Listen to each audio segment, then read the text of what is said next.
আসসালামু আলাইকুম রহমতুল্লাহি ওয়াবারাকাতুহু। আলহামদুলিল্লাহ ওয়াসসালাতু ওয়াসসালামু আলা রাসূলিল্লাহ ওয়া বা'দ।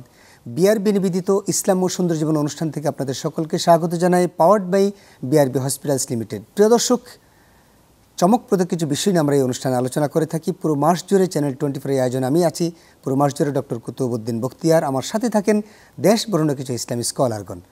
আজকে আমাদের আলোচনার বিষয় হলো জাকাত মাহে রমাদান। জাকাত একটি ফরজ ইবাদত। জাকাত ফরজ ইবাদত, আমরা অনেকেই সেটাকে বেমালুম করে ফেলেছি। আসুন আমরা জেনে নিই আজকে আমাদের সম্মানিত মেহমানের কাছ থেকে। আমাদের সাথে আছেন বিশিষ্ট লেখক, গবেষক, কলামিস্ট এবং দায়ী, আমাদের পরিচিত মুখ, প্রিয় মানুষ ডক্টর আবুল কালাম আজাদ। আসসালামু আলাইকুম রহমতুল্লাহ। ওয়ালাইকুম আসসালাম শেখ, বারাকাল্লাহু ফিক, হায়াকাল্লাহ, জাযাকাল্লাহু খাইর, আলহামদুলিল্লাহ। বারাকাল্লাহু ফিক। শেখ, আপনার কাছে আমাদের প্রথম প্রশ্ন, জাকাত ফরজ ইবাদত। ফরজ ইবাদতের ক্ষেত্রে আমি একটু জানতে চাচ্ছি সংক্ষেপে আপনি যে ইবাদত নির্ধারণ করেন কে? জাযাকাল্লাহু খাইর। ইবাদত মানে দাসত্ব, আমাদের যিনি মনিব আল্লাহ সুবহানাহু ওয়া তাআলা তিনিই নির্ধারণ করেন, মানে মাবুদ কর্তৃক ইবাদত নির্ধারিত। জি, এটা কোনো নবী রাসূল কিন্তু নির্ধারণ করতে পারবেন না, এবং সেখানে কোনো বান্দার কোনো হক নাই এটাকে নির্ধারণ করার, কম বেশি করার। মাশাআল্লাহ। আমি একটা দুঃখের কথা স্বীকার করি বা শেয়ার করি, সেটা হলো লন্ডনে আমি একদিন আমার অফিস থেকে হেঁটে যাচ্ছি, তখন রাস্তায় এক ভদ্রলোক আমাকে দাঁড় করেছেন, ইয়াং মানুষ, প্রফেশনাল। তো তিনি দেখে খুব মলিন অবস্থায় বললেন, শেখ আমার একটা খুব জরুরি মাসলা আছে। বলে কি বলেন? বলে যে জাকাত যে দিতে হয় আমি এটা জানতাম না, আমি বিগত 10 বছর আমি কোনো জাকাত দেই না, এখন আমার কি হবে?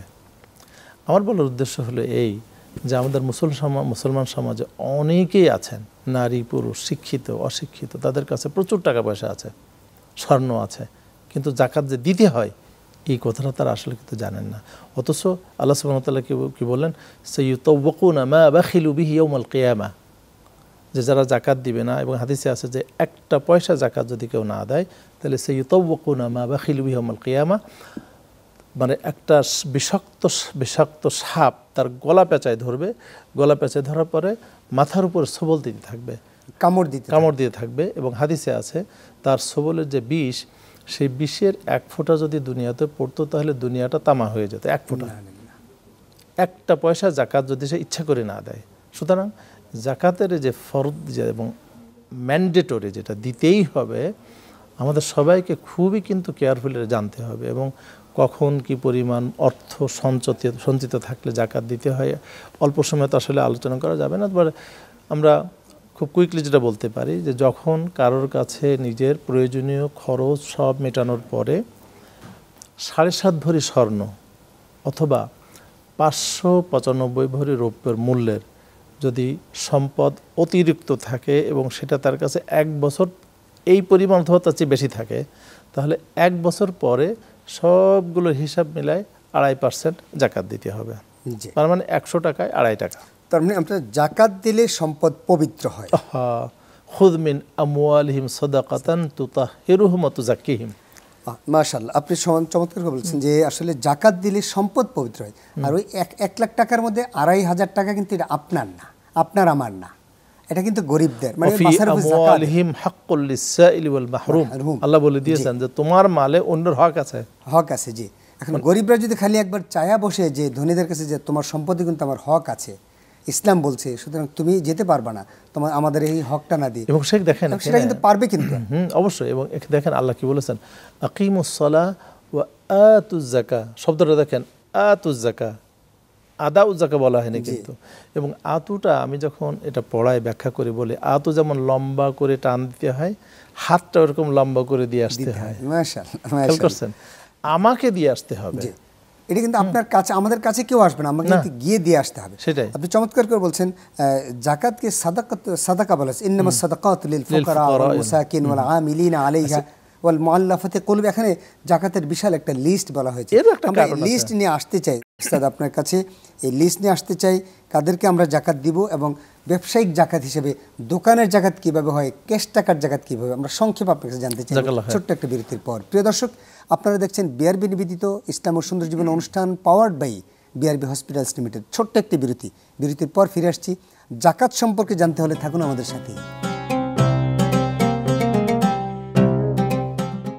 আসসালামু আলাইকুম রহমতুল্লাহি ওয়াবারাকাতুহু। প্রিয় দর্শক, বিরতির পর আপনাদেরকে আবারও স্বাগত জানাই বিআরবি নিবেদিত ইসলাম ও সুন্দর জীবন অনুষ্ঠান powered by BRB hospitals limited এর সৌজন্যে।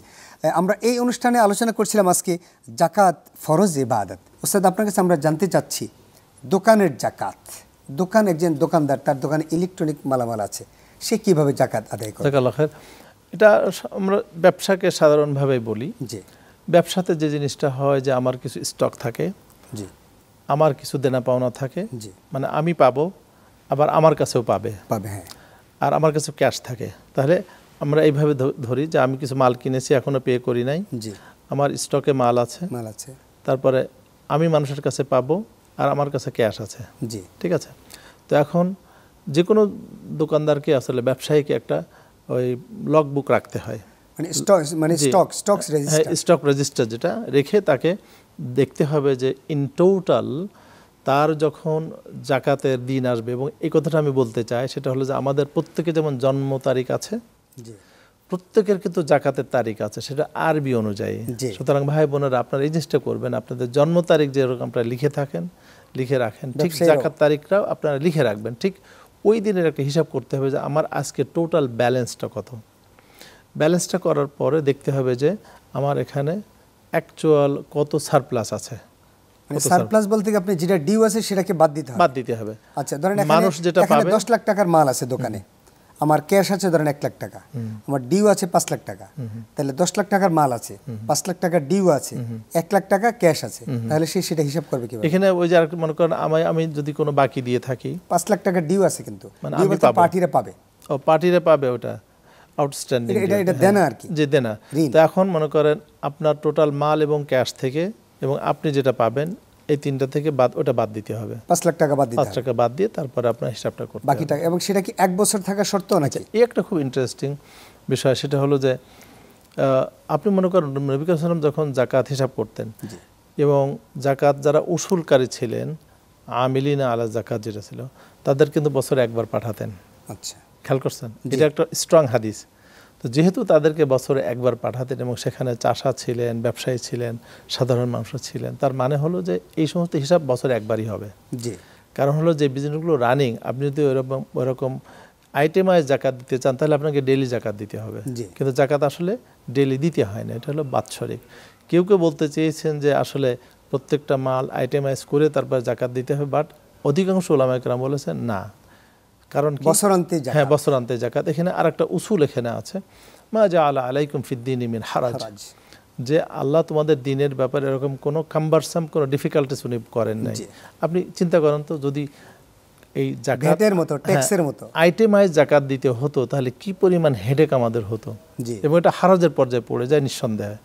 আর যারা ব্যবসা করেন তারা তো নিশ্চয়ই স্বীকার করবেন যে আমার মাল কেনা নিয়ে এইটি নিয়ে আমি পারি না, আর হিসাব করতে গেলে এটা অনেক প্রবলেম। এই জন্য জাকাত বছরে একবারই দিতে হবে। ব্যবসার ক্ষেত্রে যেগুলো ফিকচার আছে এবং যেগুলো ভেহিকল আছে, গাড়ি টাড়ি আছে, এগুলোর উপরে কিন্তু কোনো জাকাত দিতে হয় না।